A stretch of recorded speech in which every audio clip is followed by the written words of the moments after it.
अस्सलाम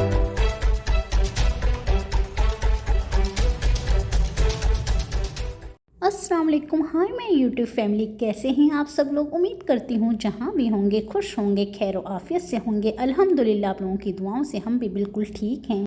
आज की वीडियो में मैं आपको बताऊंगी क्या रियाजुल जन्नह में जाने के लिए परमिट का होना ज़रूरी है। क्या बिना परमिट के भी रियाजुल जन्नह की ज़ियारत की जा सकती है। इंशाल्लाह इन तमाम टॉपिक्स को मैं आज कवर करूंगी। इसके अलावा मैं अपना पर्सनल एक्सपीरियंस आप लोगों के साथ शेयर करूंगी और बताऊंगी कि इस बार जब मैं रियाजुल जन्नह की ज़ियारत के लिए गई तो वहाँ मैंने क्या देखा और जो मैंने किया तो क्या वो सही था या गलत था या मुझसे कोई गुनाह हो गया। प्लीज़ मुझे कमेंट करके ज़रूर बताइएगा। सबसे पहले ये क्लियर कर दूं, ख़वातीन जो हैं रियाजुल जन्नह की ज़ियारत या तो फजर के बाद कर सकती हैं या फिर इशा के बाद कर सकती हैं। अब मैं अपना पर्सनल एक्सपीरियंस आप लोगों के साथ शेयर करूंगी और इंशाल्लाह आप लोगों के तमाम सवालों के जवाब इसी में मौजूद होंगे, इसलिए वीडियो को स्किप किए बिना फुल वॉच करिएगा, तभी आप लोग हर चीज़ को समझ पाएंगे। और अगर अभी तक आपने मेरे चैनल को सब्सक्राइब नहीं किया है, प्लीज़ सब्सक्राइब करें बेल आइकन के साथ, ताकि मेरी आने वाली हर वीडियो का नोटिफिकेशन आपको मिलता रहे। चलिए वीडियो स्टार्ट करते हैं। रियाजुल जन्नह की ज़ियारत के लिए मैंने परमिट लिया हुआ था और मेरा टाइम जो था वो इशा के बाद का था। गेट नंबर 37 से आपको अंदर जाना होता है, मैं भी वहीं खड़ी थी। परमिट कहाँ और कैसे लेना है मैं वो अभी आगे वीडियो में बताऊंगी आपको सारी चीज़ें। मैं आधा पौना घंटा पहले ही आकर लाइन में खड़ी हो गई थी और मेरे साथ बहुत सी लेडीज़ थी जो अंदर जाने के लिए वेट कर रही थी। आपको पता है कि वहाँ पे लेडीज़ होती हैं कुछ जो हमारा परमिट चेक करती हैं। अगर आपके पास परमिट ना हो तो वो बिल्कुल जाने नहीं देती, भगा देती हैं।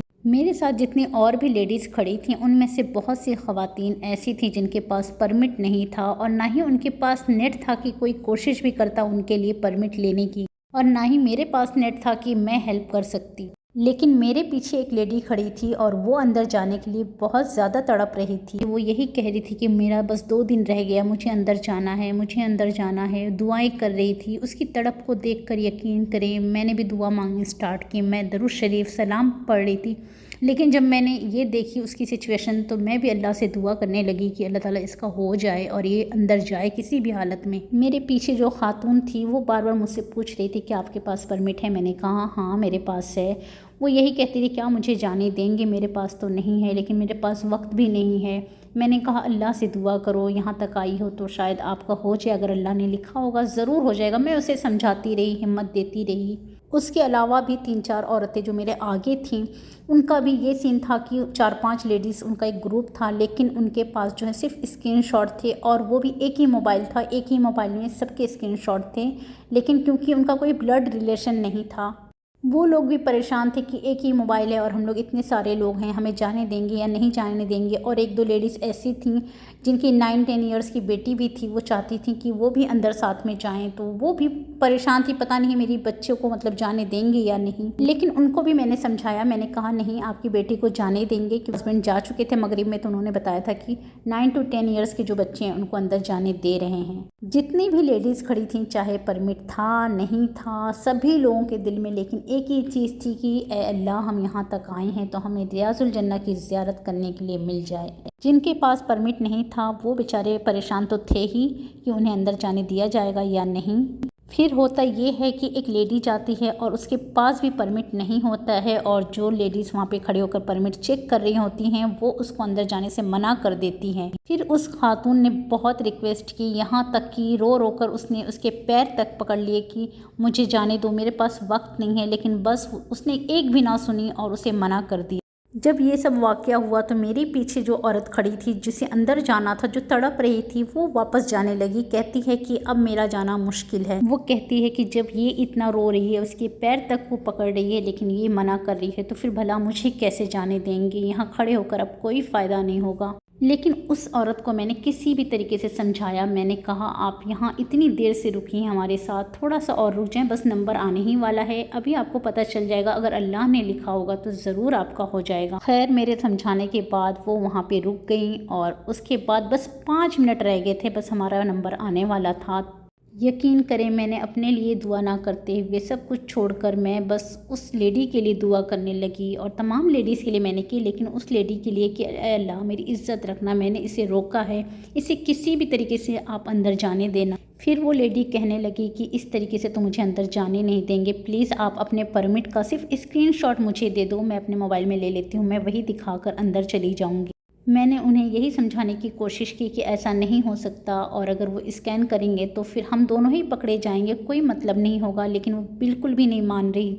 और यकीन करें मुझे तो डर लग रहा था कि मैं किस तरीके से अपना परमिट उनको दूं, कहीं कुछ अल्लाह ना करे, कहीं गुनाह तो नहीं हो जाएगा। मैं बहुत ज़्यादा डर रही थी। वैसे तो कहते हैं कि जब आपकी नीयत साफ़ हो तो अगर आप कुछ गलत भी करें तो वो भी सही हो जाता है, अगर किसी की भलाई के लिए वो काम हो। लेकिन फिर भी मुझे समझ नहीं आ रहा था कि मैं क्या करूँ। मुझे डर भी लग रहा था मैं, लेकिन उनकी बातें सुन के वो इस तरीके से बेचैन थी, तड़प रही थी, तो मुझसे उनकी परेशानी भी नहीं देखी जा रही थी। उनके बार बार कहने के बाद मैंने उनकी बात मान ली और अपने परमिट का स्क्रीनशॉट क्रॉप करके उनको दे दिया। और उसके बाद मैंने उनको कहा कि आप एक काम करें, 2-3 लोगों के बाद आप और पीछे शिफ्ट हो जाएं, क्योंकि जाहिर सी बात है मैं अपना परमिट दिखाऊंगी, वो मेरा नाम देखेंगी, फिर उसके बाद फ़ौरन आपका देखेंगी, तो कहीं ऐसा ना हो कि हम दोनों ही पकड़े जाएं और दोनों ही अंदर ना जा पाएँ। उनकी बात मानकर मैंने उनकी हेल्प तो कर दी थी, लेकिन यकीन करिए मुझे खुद भी समझ नहीं आ रहा था कि मैं सही कर रही हूँ, गलत कर रही हूँ, कहीं कोई गुनाह तो नहीं कर रही हूँ। लेकिन फिर मैंने ये सोचकर हेल्प की कि मैं गुंबद खिज़रा के सामने खड़ी हूँ, मैं मस्जिद नबवी के अंदर मौजूद हूँ और कोई मुझसे हेल्प मांग रहा है एक छोटी सी, और मैं ना करूँ तो शायद ये गुनाह हो जाए। और फिर होता ये है कि मेरा नंबर आता है, मैं अपना परमिट दिखाती हूँ, मैं आगे बढ़ जाती हूँ। यकीन करें मेरी हिम्मत भी नहीं होती कि मैं पीछे मुड़कर कुछ देखूँ।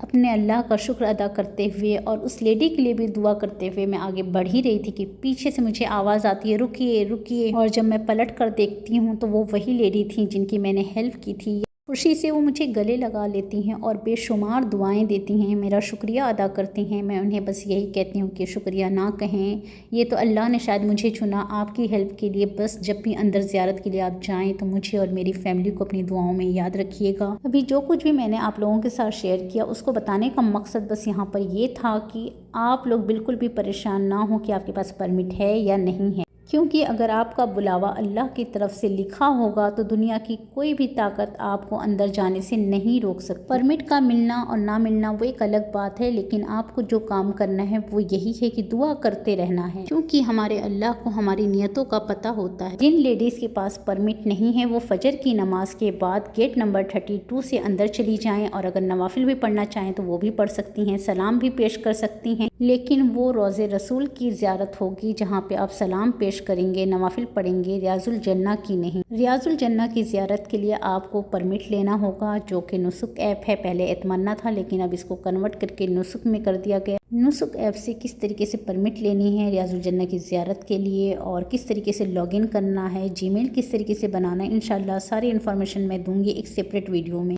क्योंकि अगर इसी वीडियो में बताऊंगी तो वीडियो काफ़ी लंबी हो जाएगी। अगर आपको परमिट नहीं मिल रहा है और आपके पास कम दिन रह गए हैं और आप रियाजुल जन्ना की ज़ियारत करना चाह रहे हैं तो ये देखिए गेट नंबर 37 के बिल्कुल सामने है हज एंड उम्रा सर्विस सेंटर। आप अपना पासपोर्ट, वीज़ा कॉपी और नुसुक ऐप दिखाएं, उनको बताएं कि आपको स्लॉट नहीं मिल रही है और ये प्रॉब्लम हो रही है। इंशाल्लाह वो हेल्प करेंगे। मगरिब की नमाज हो चुकी है और यहाँ पे जेंट्स की लाइन लगी हुई है रियाजुल जन्ना में जाने के लिए।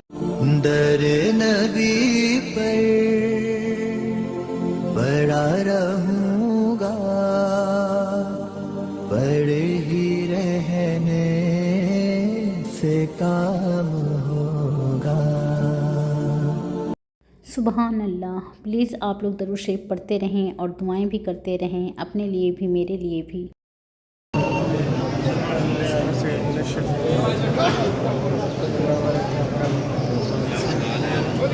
आप सल्लल्लाहु अलैहि वसल्लम ने रियाजुल जन्ना के बारे में ये इरशाद फरमाया है कि मेरे घर और मेरे मेंबर के दरमियान की जगह जन्नत के बागों में से एक बाग है।